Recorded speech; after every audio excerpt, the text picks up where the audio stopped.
Mapagpalang araw mga kababayan, isa na namang kapanapanabik na kwento ang ating matutunghayan. Subalit bago ang lahat, pakiclick naman ang bell button to subscribe. Maraming salamat po.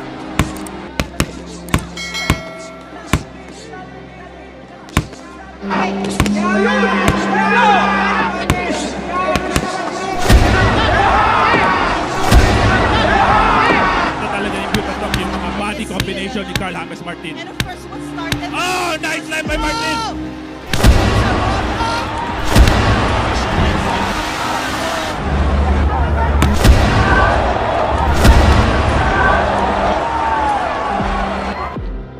Isa na namang igorot boxer ang binansagang The Wonder Boy na si Carl James Martin, ang isa sa top prospect sa Super Bantamweight Division at inaasahan na mapapasabak na sa isang world title fight sa mga susunod na bakbakan.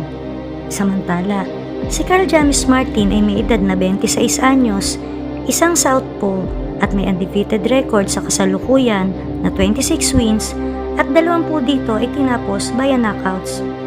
Samantala matapos ang sunod-sunod na pagkapanalo ni Carl James Martin ay nabigyan ito ng chance na mapasabak para sa bakanting WBO Global Super Bantamweight title at kung saan nakasagupan niya dito ang veteranong Thai boxer na si Chaiwat Buatkratok. May kartada ang Thai fighter na 40 na panalo, 8 talo at 26 itinapos via knockouts. Habang si Carl James Martin naman ay may malinis na kartadang 22 panalo at 17 via knockouts. Sa sagupan ng dalawa ay hindi basta-bastang kalaban ng Thai fighter na ito dahil mas lamang at veterano sa karanasan ang Thai fighter na ito, ngunit ginulpi lang at pinatumba ng ating kababayan ang dayong Thai boxer. The perfect record, everyone is World Cup is has been constantly evolving. At the same time, what I like about Carl is he's very patient. No? Uses timing. There you have it. Beautiful timing. he's trying to gauge kung Na sumusuporta kay Carl. Oh, huge! That exchange. Dawson, he counters with volume. Oh, what patok with that leaping left. alam naman natin that Carl James Martin, hindi mo matatawaran yung heart. Kahit naman sino kalakas na tao, if you don't EQ, pace yourself in a 12-round bout. Si Chaiwat Buatkratok, marami nang nakalaban na magagaling din na fighter.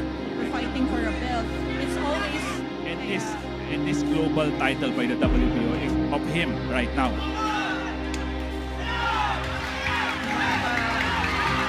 left hand that landed one.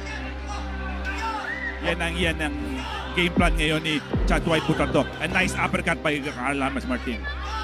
Oh!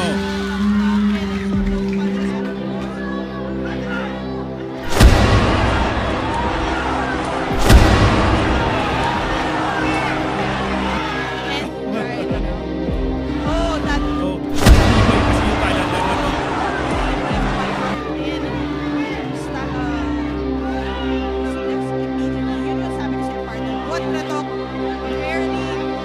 Try to test the body of Buatkratok also. Again, Chaiwat Buatkratok, number 4, ranked 4 in Thailand. Did connect for Carl James Martin. Ano ni Buatkratok, hindi natin alam kung right the pace of Carl James Martin. He's always with he uses that jab. But Punch, 4 to 5 punch combination is a scoring. as long as it lands. Yeah. Here, as he was getting out, Oh, that body really hurts Buatkratok. Buatkratok answers with consecutive right hooks, both to the head and the body. Oh, that left upper. Wow! Oh, wow. Martin with that uppercut certainly hurt Buatkratok. And he sends us blood in the water, partner. Oh, wow. That uppercut that got through the guard. Wow! Oh, wow. Yung Buatkratok, yung mga body combination ni Carl James Martin. And of course, Martin. Oh, nice left by Martin! Oh! Very resilient din yung Buatkratok, partner. Of course. Tinamaan na naman siya ng 1-2 doon. Oh, Oh! wow. was saved by those punches, and he is still standing, partner. Counters with Oh, a little rubbery legs for Butatok right now.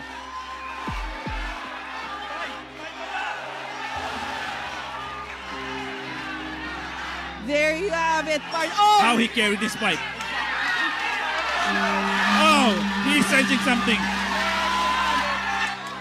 That finishing instinct of pride. Oh, wow.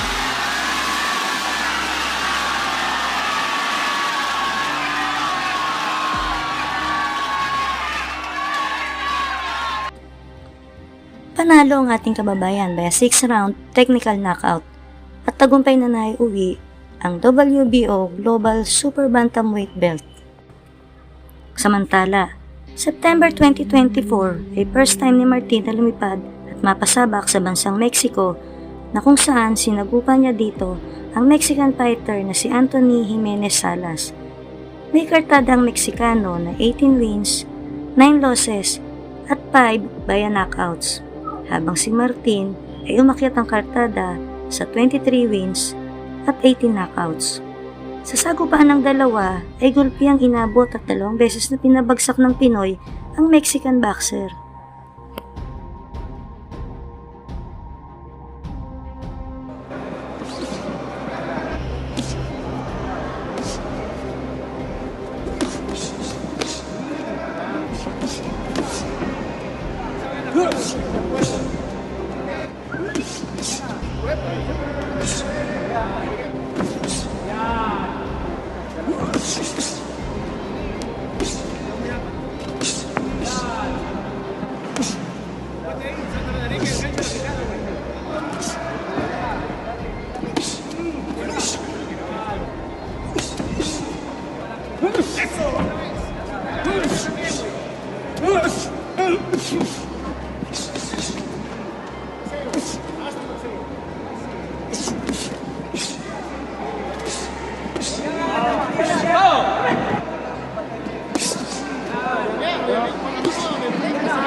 Panalo ang ating kababayan by a second round knockout. Samantala matalpos lang ang 3 buwan, December 2024, ay balik Mexico ang ating kababayan kung saan sinagupan niya dito ang Meksikano na si Ruben Tostado. May kartadang Mexican fighter na 27 wins, 14 losses at 10 via knockouts, habang si Martin naman ay umakyat ang records sa 24 wins at 19 via knockouts. Sa sagupan ng dalawa ay palaban ng Mexicano, nakipagbugbugan at nakipagsabayan ng Pinoy, at dito napalaban ng labis ang ating kababayan. Ngunit nagawa pa din na patumbahin at tapusin ng Pinoy ang Meksikano. Enganchando Samarripa, que viste en color rojo contra Ahumada. Samarripa, que no ser extraordinaria toma donde está hacia adelante. Dice, póngase a boxear el referee. Ahí está. ¡Uy, no! Golpea con la mano. Ahí está. Otra vez Samarripa. Vamos a ver. Termina la... Ahí estamos. Con Samarripa, que va a ir a recibir instrucciones.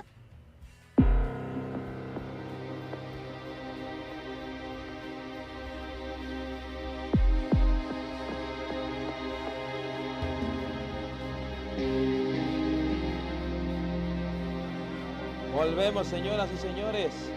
Luego, otros 3 minutos. Ahumada que va a trabajar la zona blanda. Viene y se avienta con todo el cuerpo hacia adelante para buscar arrinconar contra las cuerdas. No, parece tener mucha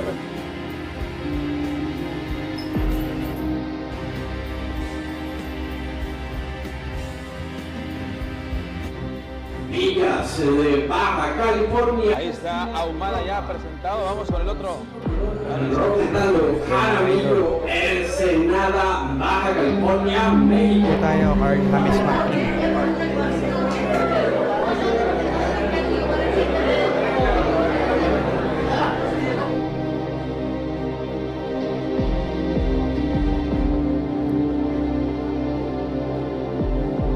Va a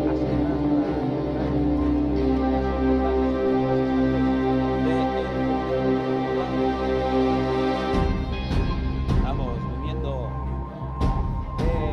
Viene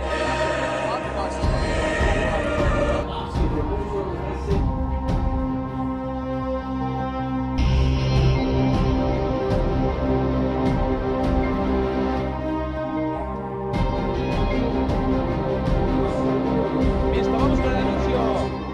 Azul y plata. Y representando Baja California, México.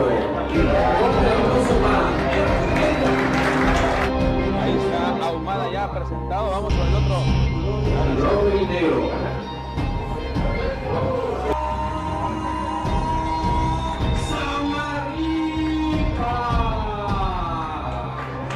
Esa pelea se va a tratar de hacer un round de super Tayo, Carl James Martin. Panalo ang ating kababayan dahil 5th round knockout. Samantala, Mayo 2025, unang laban ni Martin sa bansang Amerika kung saan sinagupan niya dito isa pang Mexican fighter na si Francisco Pedrosa. May kartada itong 19 wins, 12 losses at 11 by knockouts, habang ang ating pambato ay may kartadang 25 wins at 20 knockouts. Samantala sa bakbakan ng dalawa ay dito nasukat ang tatag at stamina ni Martin dahil palaban at nakipagbugbugan ang Meksikano, nagawang patumbahin ng Pinoy ang kalaban ng Meksikano.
Panalo si Carl James Martin by 8-round unanimous decision.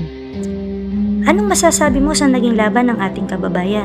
Maaari ka magbigay ng komento sa ibaba at pag-usapan natin yan. Huwag din kalimutang i-like, i-share, at mag-subscribe na rin sa ating channel. Maraming salamat po sa inyong pagtangkilik. Hanggang sa muli, God bless!